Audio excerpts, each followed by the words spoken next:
Welcome to garam garam Bezawada రుచులు. ఈ రోజులు మనం పీతల కూర అండి. పీతల కూర చేస్తున్నాను నేను. చూడండి, ఇవి సముద్రం పీతలు చూడండి, చాలా పెద్దగా ఉన్నాయి. ఈ పీతలు చూస్తే మనకు అర్థమవుతుంది. చూడండి ఎంత పెద్దగా ఉన్నాయో. ఈ పీతల కర్రీ ఎలా చేయాలో చూద్దామండి. చూడండి, ఈ పీతలు ముందే శుభ్రంగా కడగాలండి. ఈ మట్టి అంతా కూడా కడిగేసేయాలి, లేకపోతే మనం మళ్ళీ ఇది ఓపెన్ చేసిన తర్వాత కడగాలంటే కొంచెం ఇబ్బందిగా ఉంటుంది. ఇదంతా పోయిద్ది కదా, దీనిలో ఉన్న కొవ్వు అంతా వాటర్లోకి వెళ్ళిపోయిద్ది. అందుకే ముందే కడిగేసుకోవాలి. చూడండి, ఇవాళ తీసుకోవాలండి అన్నీ కూడా. చూడండి, ఇది బట్టి గట్టిగా లాగాలండి. ఇవి పెద్ద పీతలు కదా, చాలా గట్టిగా ఉన్నాయి. ఇలా పెట్టి ఇలా తీయాలి. తీసి ఈ వేస్ట్ అంతా కూడా తీసి పడేసేయాలండి. చూడండి, ఇదంతా పడేసేయాలి, వేస్ట్ అండి ఇదంతా కూడా.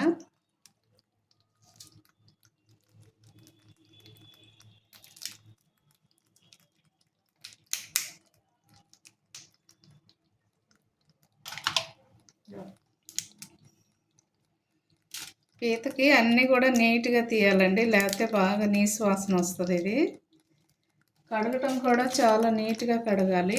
ఇదిగో చూసారా, ఇది కూడా తీయాలి. ఇలా అంటే ఇలా వచ్చేస్తుంది ఇది పొర. ఈ పొర కూడా తీసేయాలండి ఇదంతా కూడా. ఇలా వండుకున్నా కూడా పర్వాలేదు, లేకపోతే ఇది 2 ముక్కలుగా చేసుకున్నా పర్వాలేదండి. ఇది నేనైతే 2 ముక్కలుగా చేస్తున్నానండి.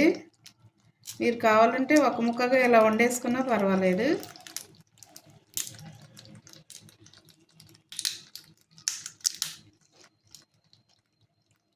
ఇలా 2 ముక్కలుగా వేసుకొని వండుకోండి. ఇలాగా వాటర్ కింద పెట్టి నీట్గా కడగండి. ఎప్పటికప్పుడుకే ముక్క ఇట్లాగా మనం కట్ చేసిన తర్వాత ఒకసారి వాటర్లో కడిగి గిన్నెలో పెట్టుకుందాం. ఇప్పుడు ఇవి తీస్తున్నామండి. ఇలాగ మొత్తం అన్నీ ఇట్లా ఇరిసేసుకున్న తర్వాత చాలా జాగ్రత్తగా ఎరవాలండి. ఒకవేళ దీని మధ్యలో మన ఏలు పడిందంటే కట్ అయిపోయిద్ది. అలా కాకుండా ఒకవేళ పడితే అనుకోకుండా పడింది అనుకోండి, వెంటనే వాటర్లో పెట్టేసేయాలి మన చెయ్యి. పెడితే అప్పుడు ఇది వదిలేస్తుందండి. కనుక ఇది తీసేటప్పుడు చాలా జాగ్రత్తగా ఉండాలి. ఇలా ఎరవాలండి. ఒక్కటే ఎరవాలి, ఒకటి ఉంచాలి. చూడండి, ఇలాగే పీతలన్నీ కూడా ఇలా చేసుకోవాలండి.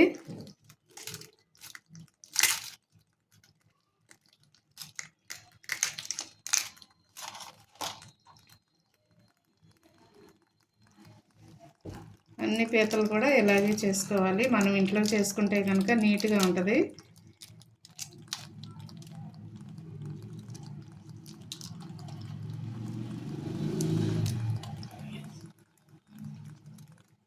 ఇదిగోండి, ఇది కూడా ఇది తీగాను, ఇది వెనక భాగం కూడా వచ్చేస్తుంది.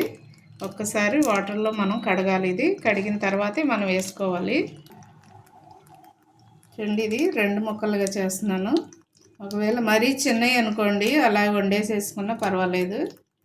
చూడండి, పీతకి కొవ్వు చాలా ఈ టేస్ట్ బాగుంటుందండి చాలా. ఇంకా పీతలన్నీ కూడా మనం అలాగే చేసేసుకుందాము.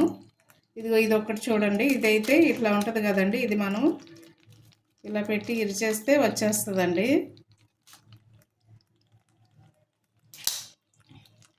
చూడండి, ఇలాగా వచ్చేస్తుంది. ఇది కూడా మనం కూరలో వేసుకోవచ్చండి, పడేయకూడదు. చూడండి, ఇట్లా తీసేసుకొని అన్నీ కూడా ఇలా వలిసేసుకొని ఒకసారి వాటర్లో కడిగి మనం వేసుకోవటమే. పీతలన్నీ కూడా ఇలాగా శుభ్రం చేసేసాను. ఇప్పుడు ఈ కర్రీ ఎలా చేయాలో చూద్దామండి. గిన్నె పెట్టుకుని స్టవ్ వెలిగించి గిన్నె పెట్టుకుని తగినంత ఆయిల్ వేసుకోండి. ఎందుకంటే పీతల కూరకి కొంచెం ఆయిల్ ఎక్కువే పడుతుందండి. ఆయిల్ హీట్ ఎక్కింది కదండి. ఒక చిన్న ఉల్లిపాయ నేను సన్నగా ముక్కలు కట్ చేసి పెట్టుకున్నాను.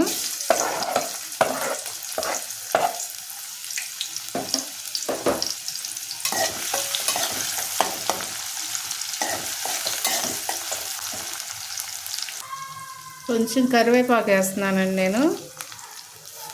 అలాగే 4 పచ్చిమిరపకాయలు కూడా వేసేస్తున్నాను. పచ్చిమిరపకాయ మధ్యలో ఘాటు పెట్టి వేసుకోండి.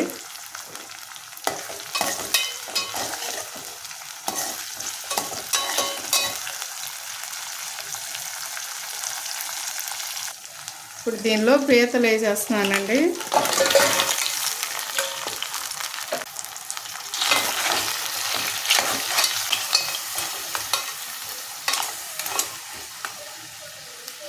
దీనిలో కొంచెం సాల్ట్, కొంచెం పసుపు వేయండి. ఇప్పుడు నేను పసుపు వేస్తున్నానండి. అలాగే సాల్ట్ కూడా తగినంత వేసేసుకోండి. ఉప్పు పసుపు కూడా బాగా పట్టేటట్టుగా కలిపేసి మూత పెట్టేసేయండి. చక్కగా ఇది ఇలాగ ఆయిల్లో మగ్గుద్దండి. చూడండి, ఇది కొంచెం అల్లం వెల్లుల్లి అండి, అల్లం వెల్లుల్లి పేస్ట్. అలాగే ఒక ఉల్లిపాయ వేసాను దీనిలో. అలాగే ఒక్క టమాటా వేసి మిక్సీ పట్టానండి నేను. అవి దీనిలో వేసేస్తున్నాను. ఇదంతా కూడా ఈ ముక్కలకి బాగా పట్టించండి. ఎందుకంటే అల్లం వెల్లుల్లి టమాటా ఉల్లిపాయ కూడా ఈ పేస్ట్ దీనికి బాగా పట్టించేస్తే ముక్కకి బాగా పట్టి టేస్ట్ చాలా బాగుంటుందండి.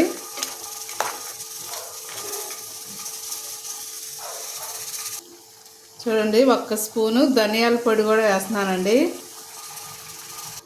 ఈ ధనియాల పొడి కూడా ఒకసారి కలిపేసి మూత పెట్టేద్దాం.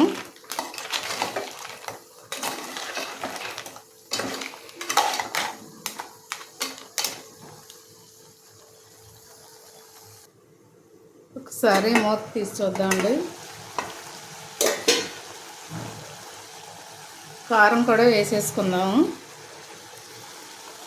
కారం వేసుకోండి తగినంత. నేనైతే 2 స్పూన్లు వేస్తున్నానండి.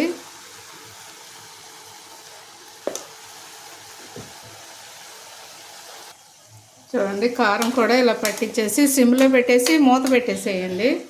కొంచెం సేపు ఆయిల్లో మగ్గనిద్దాం. ఇవి దగ్గర కేజీ ఉంటాయి కదండి. దానికి కొంచెం చింతపండు వేసుకోవాలండి. ఎందుకంటే నీసు వాసన రాకుండా ఉండాలంటే ఖచ్చితంగా చింతపండు వేసుకోవాల్సిందే.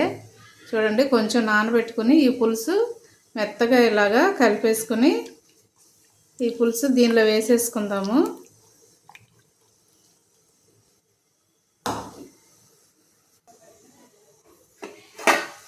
ఒకసారి మూత తీసుకొని ఇప్పుడు మనం ఒకసారి కలిపేసుకుని వాటర్ పోసేసుకుందామండి. ఇప్పుడు వాటర్ వేసేసుకుందాము. తగినంత వాటర్ వేసేసుకోండి. కొంచెం ఎక్కువే పడతాయండి, మొక్క ఉడకాలి కదా, అందుకని కొంచెం ఎక్కువ వాటరే పడతాయి.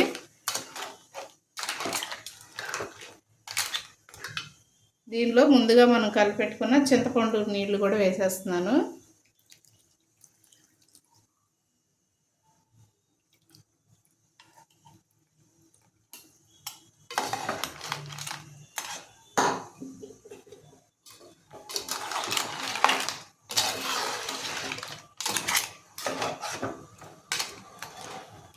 చూడండి మొక్క, అందుకంటే ఇది సముద్రం పీత కదా, అందుకని పెద్ద పెద్దగా వచ్చాయి మొక్కలు. అలాగే చూడండి గంటలు కూడా చక్కగా పెద్దగా వచ్చాయి. మీకు దొరికితే సముద్రం పీతలు ఎక్కడైనా దొరికితే తప్పకుండా ట్రై చేయండి. కర్రీ చాలా టేస్ట్ బాగుంటుంది. సాల్ట్ కూడా తక్కువైందండి, కొంచెం సాల్ట్ వేస్తున్నాను. సాల్ట్ ఇప్పుడే చూసుకోండి. స్టవ్ కూడా కొంచెం ఫుల్లో పెట్టుకోండి. కొంచెం అంటే సగం వాటర్ ఇంకే అంతవరకు ఫుల్ పెట్టుకోండి. తర్వాత మీడియంలో పెట్టుకుందాం. చూడండి, ఎంతో టేస్టీగా ఉండే సముద్ర పీతలు కర్రీ రెడీ అయిపోయిందండి. మీరు కూడా తప్పకుండా ట్రై చేయండి. చూడండి, ఇట్లా కొంచెం పులుసుగా ఉంటే కొంచెం సేపు అయితే ఇది కూడా ఎగిరిపోయిద్ది. రైస్లోకి చాలా బాగుంటుందండి. ఇది తప్పకుండా ట్రై చేయండి అందరూ కూడా. కర్రీ అయితే రెడీ అయిపోయిందండి. నేను స్టవ్ కట్టేసేస్తున్నాను. కొంచెం కొత్తిమీర కూడా వేసుకోండి పైన. స్టవ్ కట్టేసి నేను బౌల్లో తీసుకుంటున్నాను.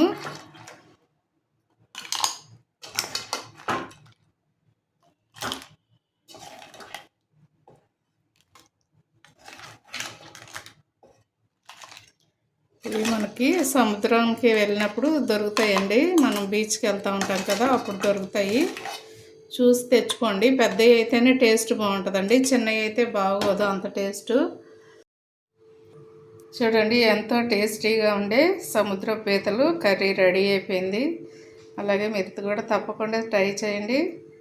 అలాగే మా ఛానల్కి సబ్స్క్రైబ్ చేయండి, షేర్ చేయండి, లైక్ చేయండి. Thank you.